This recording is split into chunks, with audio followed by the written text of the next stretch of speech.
ever noticed how religious stories often celebrate dramatic rescues and lofty declarations, but the real wisdom is buried in the quieter moments? Whether it's a prison break credited to divine intervention, or a final farewell speech that doubles as a self-congratulatory victory lap, these tales say a lot about what kind of leadership is admired and what kind of leadership is actually needed. Welcome to Mythologizing the Bible, where we'll be taking a look at 3 readings from the Christian Bible through the lens of sacred myth. As we reflect on the readings for the Solemnity of Saints Peter and Paul, we'll explore the tension between public image and private integrity, between the stories people tell about their greatness and the quieter values that make someone truly worth following. In this episode, we're asking a deeper question.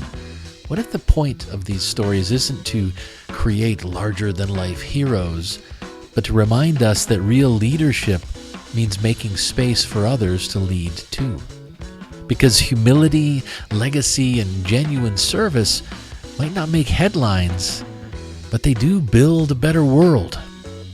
So grab a comfy seat, a glass of your favorite beverage, and let's look at some ancient stories together in this edition of Mythologizing the Bible, where we'll be exploring the readings for the Solemnity of Saints Peter and Paul, Cycle C of the Roman Catholic Lectionary.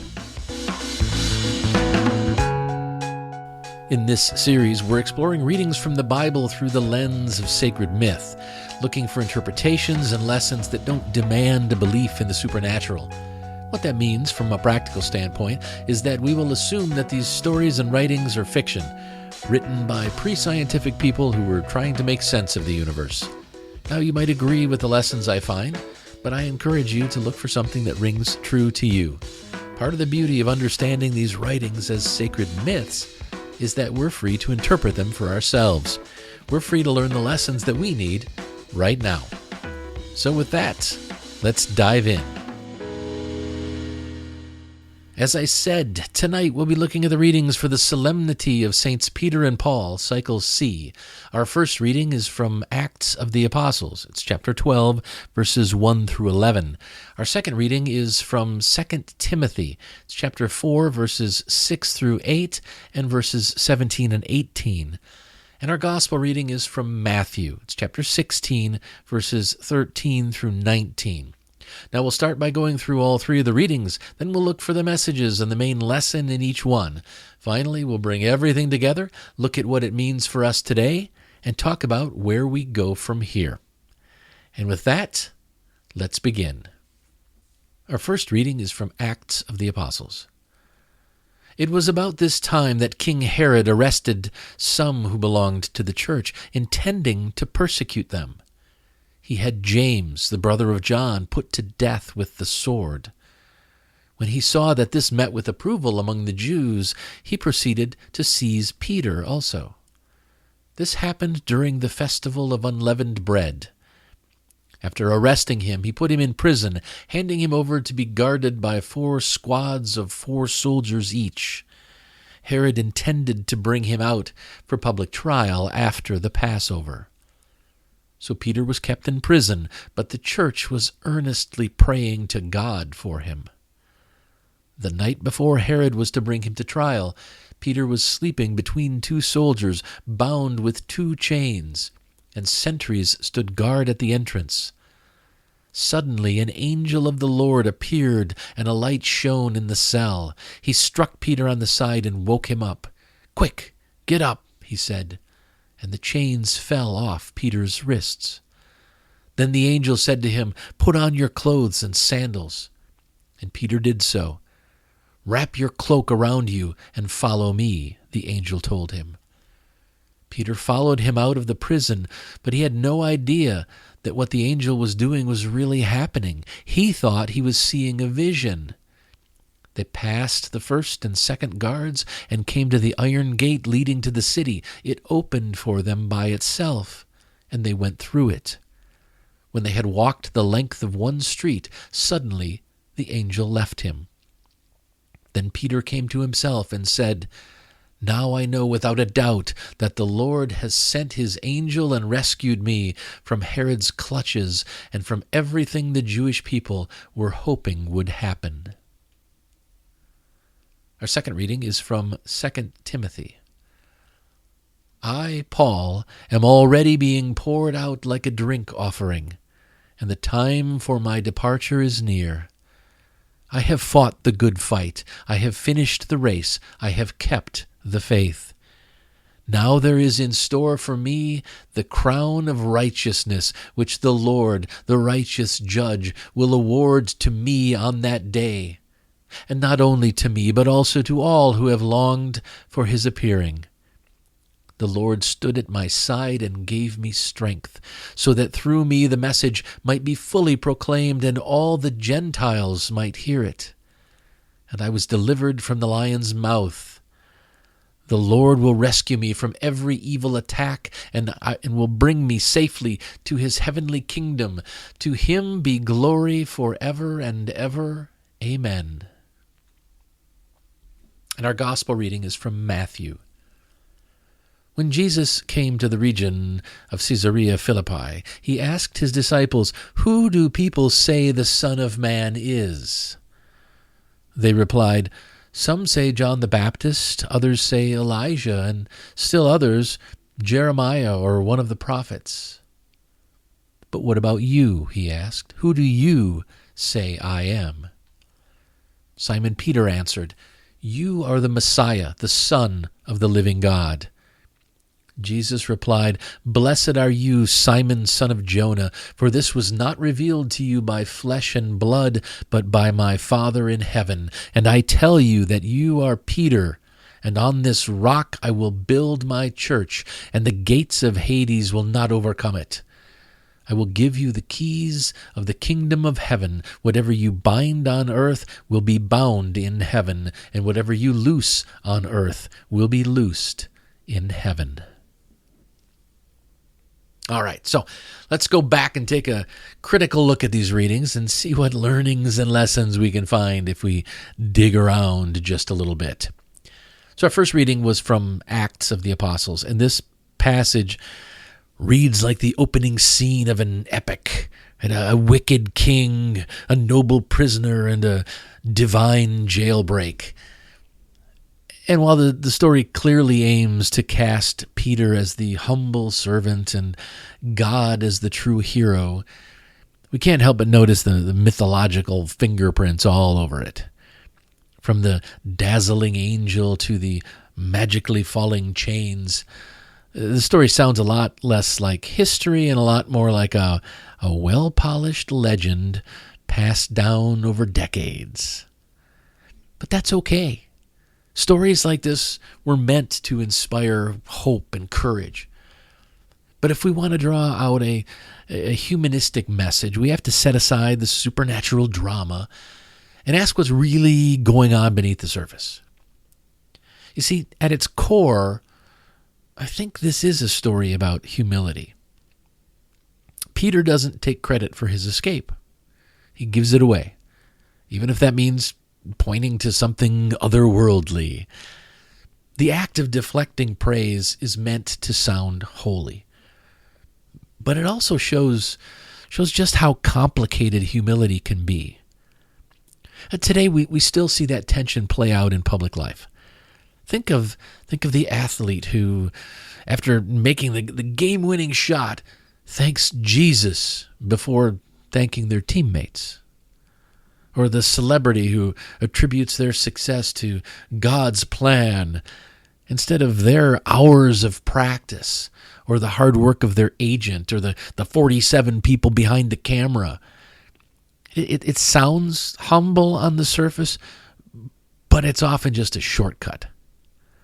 Real humility means recognizing actual people who helped you and acknowledging the real work it took to get you where you are.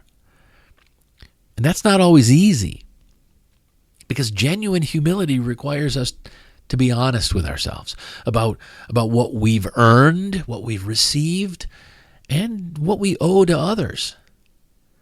It means that we need to resist the urge to claim all the credit or shift it entirely onto something intangible. And that's where the challenge lies. False humility, especially when it comes wrapped in religious language, can feel performative or even hollow. But true humility, the kind that names your mentors, your teammates, and even calls out your failures, true humility is what keeps us grounded. It builds trust. It builds gratitude. And it builds community. So the main lesson I got from our first reading is that true humility is hard to learn. It's not about sounding modest or using the right religious phrases. It's about real gratitude and real self-awareness. Whether you're the one being lifted up or the one doing the lifting, the goal isn't to downplay your role or erase others' contributions. The goal is to be honest, to stay grounded, and to make sure the spotlight doesn't blind you to the people who helped you shine. True humility is hard to learn, but that's exactly why it matters. Our second reading was from Paul's second letter to Timothy, and this reading has some major grand finale energy happening. Paul is tying a bow on his life's work, describing himself as being poured out like a drink, which is poetic. But then he shifts pretty quickly into talking about his crown of righteousness waiting for him in heaven. It's the spiritual version of a retirement speech that starts off sort of humble but ends with, and that's why they're naming the building after me. What makes this even more awkward is how often Paul, in his earlier writings, insists that Christians shouldn't boast. Christians shouldn't seek praise. They should avoid comparing themselves to others or talking about what they're going to receive. Yet here he is, rattling off his spiritual resume and promising that God's got a VIP section ready just for him. Oh, and the real believers. It's not just that Paul sounds like he's bragging. It's that the whole thing feels very transactional. I did the right things. And I stayed faithful, and now God owes me a reward. Unfortunately, that's a very common religious mindset.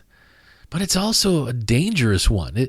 If the only reason a Christian does good is to secure a spot in heaven, are they really good people? Or are they just spiritual investors trying to maximize their eternal returns? A values-based life shouldn't be a cosmic quid pro quo. A values-based life should come from a deeper place, a commitment to decency, a commitment to justice and kindness, because those things matter. Not because you're hoping to get a divine gold star in the end. Imagine how different things would be if people focused on being good simply because it helps other people thrive, because it builds stronger families, healthier communities, and a better world. It doesn't mean you can't find comfort in faith or tradition, but it does mean we need to question motivations. Too much religious language frames morality as a scoreboard where good behavior earns you blessings and bad behavior earns you punishment. But real goodness, the kind that changes lives, comes from empathy, not ego. It's rooted in love, not leverage, and it's practiced every day. Not because we're afraid of hell, but because we actually care. So the main lesson I got from our second reading is that being a good person is its own reward. So yes, Paul sounds a little too proud of himself here, and maybe a little too fixated on the trophy he believes is waiting for him at the finish line. But we can still pull a meaningful reminder from his words that the true prize isn't found in some faraway heaven. The true prize is found in how we live, how we love, and how we serve each other right here, right now. Because when we're genuinely kind, honest, and compassionate, not for the reward, but because it's the right thing to do, we're already creating something closer to heaven on earth. Being a good person is its own reward. Okay, our final reading was from the Gospel of Matthew. And this reading is one of the most debated in Christian history, not because of what it actually says, but because of how it's been used. Catholic tradition claims this is the moment Jesus appoints Peter as the first pope and establishes apostolic succession, even though there's no historical evidence Peter ever served as the Bishop of Rome, which is the Pope. And interestingly, this exchange, where Jesus praises Peter for recognizing him as the Messiah, is followed immediately by Jesus telling the group, "Oh, don't tell anyone." That's convenient. It's as if the authors wanted to validate Peter's leadership claims without drawing too much attention to the awkward fact that those claims weren't universally accepted at the time. Let's just say this smells more like institutional mythology than reliable biography. But if we can step back from the theological gymnastics and look at the story through a humanistic lens, there's a surprisingly relevant message here. Forget about Peter holding heavenly keys or Jesus speaking in the third person. What we're really seeing is a moment of transition. A teacher and leader is starting to prepare his followers for the next phase of the mission, and he singles someone out. Not because of his resume, but because of his belief, his insight, and his passion. Jesus doesn't crown Peter king. He tells him that his role is to help build something strong, something enduring, something community-based.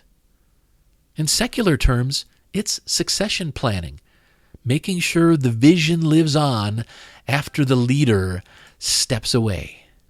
Every healthy movement, organization, or community needs people who are thinking ahead, who aren't just focused on their own authority or charisma, like so many religious and secular leaders seem to do today. What's needed are leaders who are more focused on building systems and empowering others to carry the torch. Leaders who hoard knowledge or cling to control are usually driven by ego, not impact. But leaders who spot potential in others, who mentor and uplift and prepare people to take their place, those are the leaders worth remembering. Whether this moment between Jesus and Peter happened exactly as written or not, it points to a bigger truth.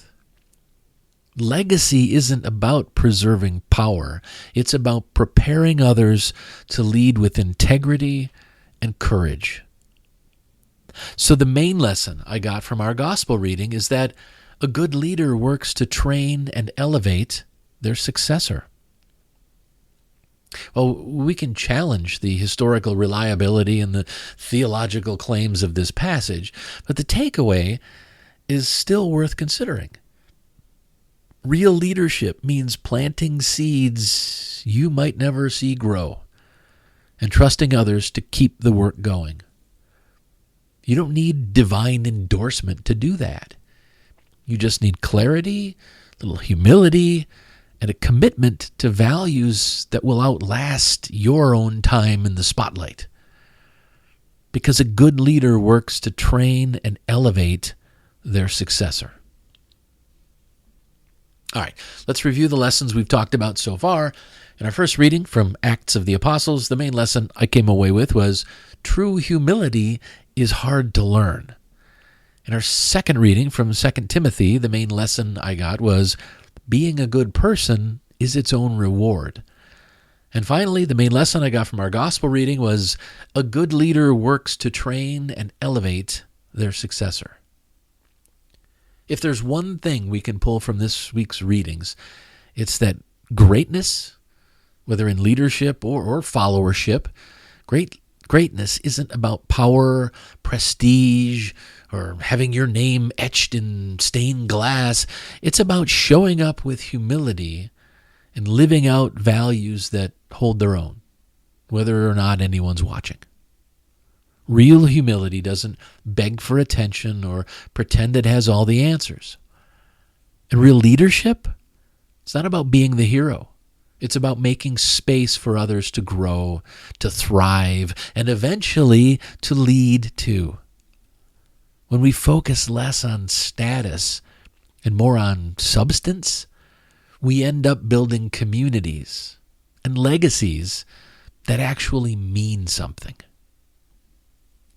So let's step back and take another look at these readings overall and see if we can figure out what these lessons really mean to us in our daily lives. To do this, I'll try to answer two questions. So what? And now what? Okay, so what? Why should we care about any of this?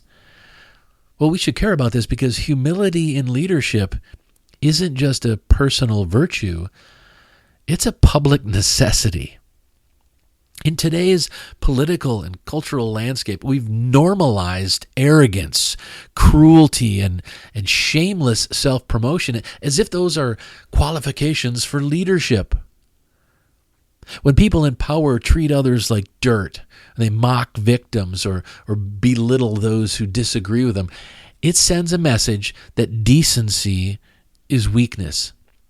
That's not just bad character, that's dangerous leadership. Humility is the antidote.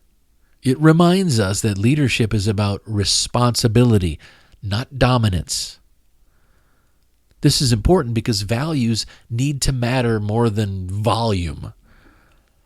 Right now, too many loud voices are drowning out the quiet strength of good values. Things like honesty, compassion, accountability, and service. The loudest people often have the worst ideas, but they've figured out how to bully their way into the spotlight. That's a problem. If we want our communities and our country to thrive, we need to stop mistaking noise for wisdom. Let's start measuring leadership by integrity, not by outrage clicks. We should care about this because it's about our future, not just about how we're feeling in the moment. The kind of leaders we elevate today will shape the kind of society we live in tomorrow. When cruelty becomes a campaign strategy and mockery replaces ethical decisions and morality, we don't just lose civil discourse. We lose good people who don't want to play that game. We end up with leaders who care more about owning their enemies than serving their people. That should terrify us. And it should also motivate us to expect, to demand better from our leaders. This is important because people are watching and learning. Kids are watching. New voters are watching. Future leaders are watching. And they're learning from what they see. If the only models of leadership they encounter are self-serving, power-hungry bullies who wrap their meanness in religion and patriotism, then that's what they'll think leadership looks like. But if they see examples of humble strength and values that actually mean something, we just might have a chance of turning this shit show around. Because when all is said and done, it's not just about what kind of leaders we elect. It's about what kind of people we eventually become. And the last question I try to answer is, now what? What are we supposed to do? Well, one of the biggest takeaways from this week's discussion is that leadership isn't about status or charisma. It should be about character. When we look at today's public figures, it's easy to feel discouraged by how far we've drifted from humility, decency and shared responsibility. That's why it helps to pause and reflect on those leaders, past or present, who actually got it right. Leaders who didn't just say the occasional right thing, but leaders who lived by strong values that made people around them better. So with that in mind, here's your question for the week. Who is a leader from history that you genuinely admire? And what one or two values did they embody that you think are worth emulating today? I think answering this question is important because the values you admire in others often reveal the values you want to build in yourself. And taking time to reflect on a real example grounds those values in action, not just theory. It challenges you to notice what kind of leadership actually makes the world better and how you can play a part in that. Fred Rogers, Mr. Rogers, isn't the kind of person we usually picture when we talk about leadership. Right? He didn't command armies or hold office. He didn't run a massive business empire or write sweeping policy. But he led every single day by creating a space where people felt safe, valued, and empowered to be themselves. That kind of leadership, rooted in compassion and humility and emotional intelligence, that kind of leadership is rare, and it's exactly what the world needs more of right now. I admire Fred Rogers because he never made it about himself. He didn't chase power or demand attention. He gently used his influence to encourage others, to make them feel seen, to make them feel capable. That's the kind of leader I've tried to be over the years, whether it's mentoring a team member, supporting a colleague's growth, or cheering someone on as they take a step forward. I've always believed that real leadership means helping other people become the best version of themselves possible. There have been more than a few times when someone I've mentored or coached has ended up being promoted into a position above me. And honestly, that's never bothered me. I've never been driven by titles or climbing the organizational ladder. What matters more to me is knowing that the people who do climb have the right values: integrity, empathy, accountability. If I've had any influence in shaping that, then I've done my job as a leader. For a lot of years, I've focused more on promoting the mission or the vision of the organization than worrying about my own position within it. I care a lot about the work I support, and I want to see it carried forward by people who lead with strong values. Fred Rogers modeled that kind of legacy-building leadership. He didn't just teach values, he embodied them quietly and consistently until they became a part of the culture around him. That's the kind of leadership I still try to emulate. Not loud, not flashy, but grounded, principled, and deeply human. In a world that rewards ego and punishes vulnerability, Fred Rogers reminds me that kindness and strength aren't opposites. Kindness and strength belong together. And when we lead that way, we don't just change systems, we change people. One neighborhood at a time. This isn't just about politics or history. It's about developing your own inner compass so that when you're the one being asked to lead in your home, workplace, community, or even just in a conversation, you're doing it on purpose and you're doing it with values that matter. Taking the time to think about it now will make it easier to act with integrity when it really counts. So spend some time with our question for the week. Who is a leader from history that you genuinely admire, and what one or two values did they embody that you think are worth emulating? Well, before I wrap things up, I'd like to leave you with one more thought. Mr. Rogers, Fred Rogers, once said, "There are 3 ways to ultimate success. The first way is to be kind. The second way is to be kind. The third way is to be kind." Leave it to Fred Rogers to say something simple and unforgettable, and to hit the mark with perfect clarity. In a world where leadership is often mistaken for dominance or charisma, Mr. Rogers reminds us that the truest path to success, real human success, is kindness. That doesn't mean being passive or soft. Kindness takes strength. It means lifting others up even when no one's watching, choosing encouragement over ego, and staying rooted in values that actually make life better for you and for the people around you. That's what makes it such a powerful form of leadership, whether you're running a team, raising kids, or just trying to be a decent human being in a loud, obnoxious world.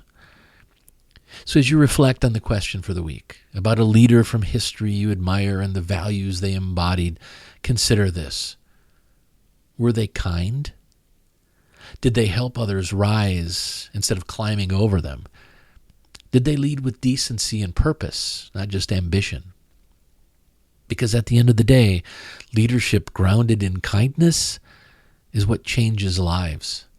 And if more of our leaders followed Fred Rogers' example, we'd be living in a very, very different kind of world.